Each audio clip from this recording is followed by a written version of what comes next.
Hi there boys and girls, and welcome back to the channel. So the P43 anniversario, a free tank that pretty much most people will be able to get completely for free. First pan-European tank I've ever played. I'm planning on doing a series on the pan-European line because it didn't exist when I played the game before, so it's going to be all new for me.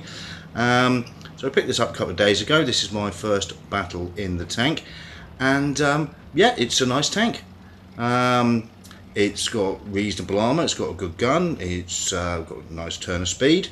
You'll dole out about 200 alpha with normal AP. I notice you do struggle a little bit to pen if you're low tiered, but that's not unusual for a medium tank.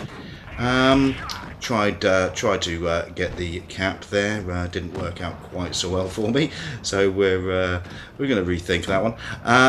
But yeah, it's a nice all-round medium tank. Looks pretty nice, fires well, drives well, and is quite a bit of fun to drive. And it's a tank, as I said, that pretty much everybody should be able to get completely for free. So this, yeah, let's say this is my my first game in it. So you will take some bounces if you angle it right.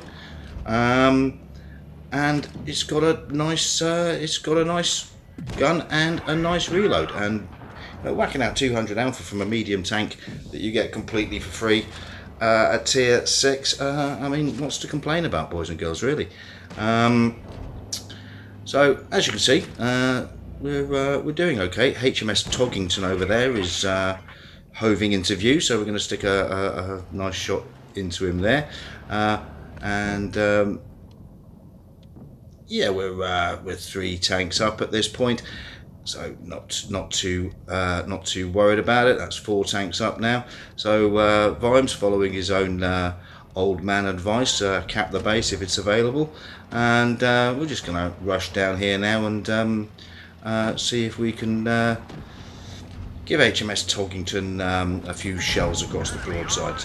I like the tank. I think I played about 15-20 games in it. For some reason I kept getting stuck on 1500 damage. I couldn't do more than 1500 damage in it, probably because I was desperately trying to do more than 1500 damage in it to get some decent footage of the tank. Yeah, it's not going to be a difficult tank to do reasonably good damage numbers on, and is fun to drive. So we've got another game here on Copperfield. Interesting dilemma at the start here. I'm sort of caught between 2 schools of thought. There's only one heavy on each team. It looks like our Meds want to drive the left flank, but this can be a dangerous map if you don't send somebody over to the right. So I'm sort of half thinking, should I go with this fellow, or do I help him get stuck in with the brawl on the top here, well, basically to try and get some footage, actually. So I probably made the wrong tactical decision for our friend that's gone on there on his own, which I do apologise for. But I did want to get some good brawling in the tank. So I end up coming left here, coming late to the party. But yeah, we're gonna get stuck in now. Our friend over here on the left, he's isolated himself off. So let's see if we can get these guys cleared up pretty quickly. Nice shell going in there. He's cleared. I've got a lovely shot on the back of the TD here. Clear him up. Get away, Mr. M6. He's mine. And then we're just going to keep rolling around. Drop down into the factory area, and let's see if we can get this gun working again. Lovely shot of the side of the T150 turret there, and yeah, just it's a lovely tank to drive, especially since you're getting it for free. It's not OP, it's not crazy, but it is a lot of fun. As much as I was doing my best to YOLO around the place and get some footage, I had a lot of fun. I had a lot of fun doing it. Our friend here's finally cottoned on that I'm behind him. However, I spent all of this game literally waiting to get the last shot for the kill, and every single time somebody else stole it. I mean, don't these people know I'm trying to get footage? It's very inconsiderate. So we hook Mr. Panther here. I then get rammed out of the way off the shot. He gets taken out. I do manage to stick one to the side of the Panther here, and somebody else comes and gets the kill, of course. And again, about 1,500 damage. It seemed to be rinse, repeat for the sort of 15-20 games I had with the tank. But it was a lot of fun playing it. This piece of footage I've included, myself and Frost 136 have platooned up here. This one's interesting. I honestly think a lot of players just drive at the cap in Supremacy that they happen to be pointed at, instead of actually looking at the disposition of your team, the disposition of the enemy team, and what's going to be the better strategy. In this case, 3 heavies apiece, we have a TD, so we're outnumbered in meds and lights. So just pushing A would be a holding action at best, which I don't see the point of. So instantly I'm on comms with Frost. Right, let's cap B, both of us, as quickly as possible. If these guys on the red team do push A, we'll have this base capped, and we'll be behind the heavies, trying to turn the C cap flank as quickly as possible. And that's exactly what we're going to do. Frost and I straight into the circle here. Both of us are going to get it capped very, very quickly. Just as we get it capped, we see that the bad guys have gone away, and they're just starting to cap. So by the time these guys realise that we're not round there, we're going to be behind these heavies, sticking in the damage, getting these guys turning their turrets, and helping our heavies to push on through, which, you know, is a no-brainer to me. But it does amaze me the amount of people who simply just drive at the cap they happen to be pointed at. So Frost and I are behind these guys now, and you're going to see very, very quickly how this flank basically just folds.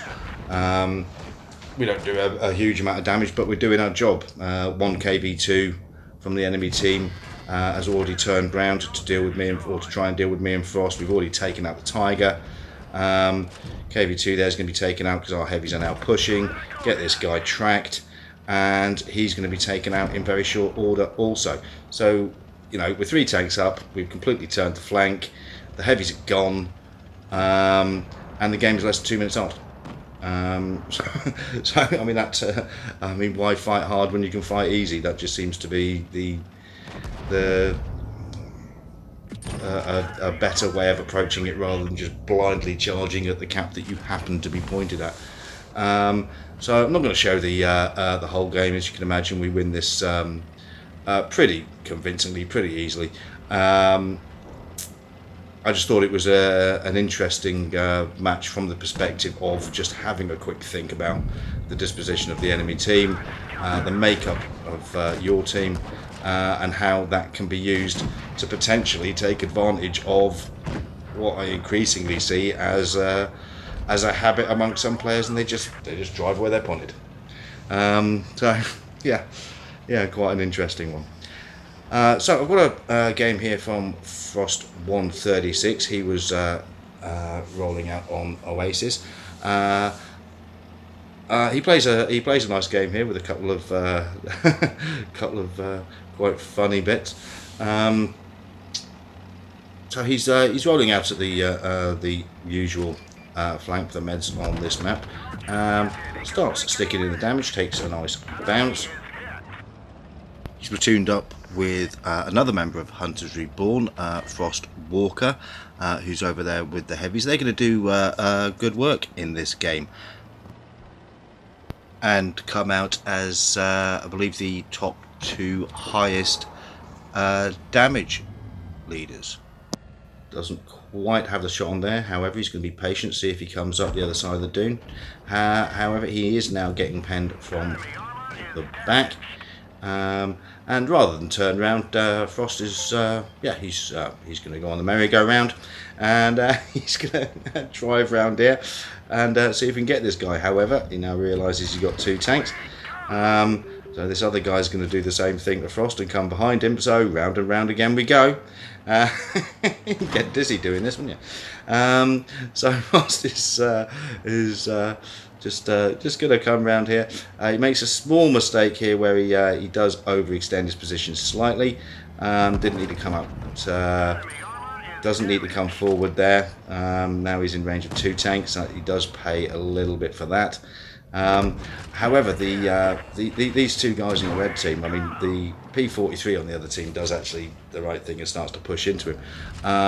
Unfortunately, his buddy doesn't come with him. So when Frost pulls back round here, he can literally deal with his P43 on his own, which Frost is obviously very, very happy about. Because he's not getting pushed by both tanks. Frankly, I don't quite know what the light tank on the red team was thinking there. That's an obvious 2-on-1 push, but it doesn't happen. Frost manages to get his guy cleared. The game is pretty much over. There's only the 1 light tank left to go. So Frost is going to head over here, get the spot on, and head over and see if he can pick up another kill and a bit more damage. Unfortunately misses the snapshot, so just goes in for the ram, and yeah, absolutely beautiful, takes him out, and Frost does hit the 2000 damage that I've been aiming at most of the day. So well done indeed, my friend. An excellent tank, and one I think a lot of people are going to enjoy playing. So thank you to Frost for the platoon and the replay. Thank you for watching, and as always, good hunting. Bye for now.